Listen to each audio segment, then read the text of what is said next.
అటు లోక్సభలో కావచ్చు, లేదంటే ఇటు రాజ్యసభలో కావచ్చు, నరేంద్ర మోడీ నాయకత్వం వహిస్తున్న బీజేపీని ఎన్డీఏ గవర్నమెంట్ను సిద్ధాంతపరంగా కానీ, దేశ సమగ్రత, అభివృద్ధి అంశాలపై కానీ ఎదుర్కోవడం చేతకాక గత 11 ఏళ్లుగా కాంగ్రెస్ పార్టీ తన అసమర్థ నాయకుడు రాహుల్ గాంధీ నాయకత్వంలో ఉభయ సభల్లో ఏదో పనికిరాని, అక్కర్లేని, ఏదో చెత్త చెత్త అంశాలను ప్రస్తావిస్తూ పార్లమెంట్లో సరిగ్గా నడవనీయకుండా ఏదో పెంట పెడుతూనే ఉంటారు.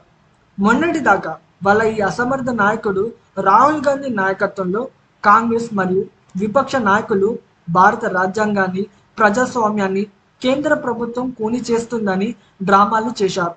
ఇక నరేంద్ర మోడీ, అమిత్ షాలు నేరుగా రంగంలోకి దిగి వాళ్ళ 60 ఏళ్ల కాంగ్రెస్ పాలనలో నెహ్రూ, ఇందిరాగాంధీలతో మొదలుకొని సోనియా గాంధీ వరకు కాంగ్రెస్ పార్టీ నాయకులు భారత రాజ్యాంగాన్ని, భారతదేశ ప్రజాస్వామ్యం, లౌకికవాదాన్ని ఏ విధంగా కూని చేస్తున్నారో వివరంగా భారతదేశ ప్రజలకు పార్లమెంట్ ద్వారా చెప్పడం మొదలు పెట్టడంతో నరేంద్ర మోడీ, అమిత్ షాలను పార్లమెంట్ సభల్లో సిద్ధాంతపరంగా ఎదుర్కోవడం చేతకాక వాళ్ళ కాంగ్రెస్ పార్టీ నీచపు చరిత్రను కప్పిపుచ్చడానికి, ఇష్యూస్ని డైవర్ట్ చేయడానికి అమిత్ షా మాట్లాడిన వీడియోలోంచి కొంత ఎడిట్ చేసి, క్రాప్ చేసి అమిత్ షా బిఆర్ అంబేద్కర్ను అవమానించాడు అంటూ ఒక ఎడిటెడ్ వీడియోతో ఫేక్ ప్రాపగండా స్ప్రెడ్ చేస్తూ నిరసనలు, ఆందోళనలు వంటి డ్రామాలు కాంగ్రెస్ పార్టీ నాయకులు చేస్తున్నారు.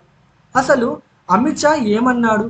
కాంగ్రెస్ పార్టీ నాయకులు ఎప్పుడు అంబేద్కర్ అంబేద్కర్ అంబేద్కర్ అంటూ బిఆర్ అంబేద్కర్ గారి పేరును కాంగ్రెస్ పార్టీ తన స్వార్థ రాజకీయ ప్రయోజనాల కోసం వాడుకుంటున్నారు.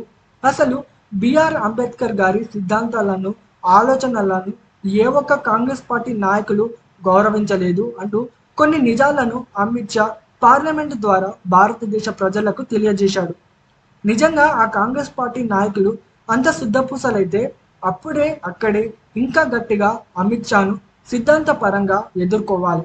అది చేతకాక వాళ్ళ నీచపు చరిత్రను కప్పిపుంచేందుకు, ఇష్యూని డైవర్ట్ చేసేందుకు ఇలా సోషల్ మీడియాలో ఒక ఎడిటెడ్ వీడియోను స్ప్రెడ్ చేస్తూ బయట ఆందోళనలు, నిరసనలు పేరుతో కాంగ్రెస్ పార్టీ నాయకులు డ్రామాలు చేస్తున్నారు. అసలు వాస్తవానికి వెనుకబడిన వర్గాలకు రాజ్యాధికారం ఉండకూడదని, వాళ్ళు ఎన్నికల్లో పోటీ చేయడానికి కానీ, ఎన్నికల్లో ఓటు వేయడానికి కానీ హక్కు ఉండకూడదని మోహన్ దాస్ కరమ్చంద్ గాంధీ మరియు జవహర్ లాల్ నెహ్రూలు ఎన్నో కుట్రలు చేశారు. అయితే గాంధీ, నెహ్రూల కుట్రలను తిప్పికొట్టి వెనుకబడిన వర్గాల వారికి కూడా ఎన్నికల్లో ఓటు చేసే హక్కు, అలాగే పోటీ చేసే హక్కు కోసం కూడా బిఆర్ అంబేద్కర్ గారు వాయిస్ రేస్ చేసిండు. అయితే గాంధీ, నెహ్రూల కుట్రలు ఫలించలేదని 2 సార్లు బిఆర్ అంబేద్కర్ గారు చట్టసభలకు ఎన్నికై రాకుండా ఉండడానికి కుట్రలు చేసి కాంగ్రెస్ పార్టీ నాయకులు కక్ష సాధింపు చర్యలు చేశారు. గతంలో ఎంకే గాంధీ, జవహర్ లాల్ నెహ్రూతో మొదలుకొని రాజీవ్ గాంధీ, సోనియా గాంధీ, అలాగే రాహుల్ గాంధీ వరకు కాంగ్రెస్ పార్టీ నాయకులు చేస్తున్న కుట్రలను నరేంద్ర మోడీ, అమిత్ షా వంటి జాతీయవాద నాయకులు బయట పెడుతుంటే తట్టుకోలేక కాంగ్రెస్ పార్టీ నాయకులు ఇలాంటి ఫేక్ ప్రోపగండాస్ స్ప్రెడ్ చేస్తూ డ్రామాలు చేస్తున్నారు.